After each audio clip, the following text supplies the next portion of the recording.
జన్మలు అనేవి ఖచ్చితంగా ఉన్నాయి, కానీ సామాన్యులకు తెలియదు అంతే. ఉమ్, సామాన్యులు పరిశీలన చేసి కొంచెం ధ్యానం, పూజ, కొంచెం మంచి పద్ధతుల్లో వెళ్తే, యోగా వంటి సంస్కారాలు కలిగి ఉంటే వాళ్ళ గత జన్మలు ఏంటో తెలుసుకోవచ్చు. కానీ గత జన్మల వల్ల ఉపయోగం లేదు.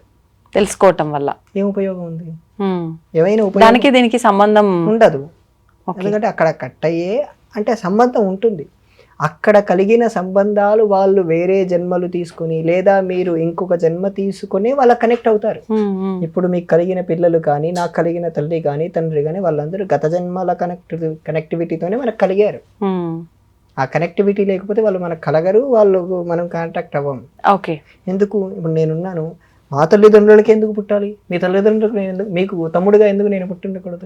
మీకు అన్నగా నేను ఎందుకు పుట్టిండకూడదు? అంటే సమాధానం అంతా గత జన్మే డిసైడ్ చేస్తుంది. చేస్తుంది. ఉమ్, గత జన్మలు అవసరం లేదు తెలుసుకోవటం వల్ల, వాటి వల్ల ఏ ఉపయోగం లేదని రమణ మహర్షి అంటారు. ఆ, తెలుసుకోవడం వల్ల ఏముంది? నువ్వు తెలుసుకోవాల్సింది ఏంటంటే ఈ జన్మలే లేకుండా తెలుసుకో.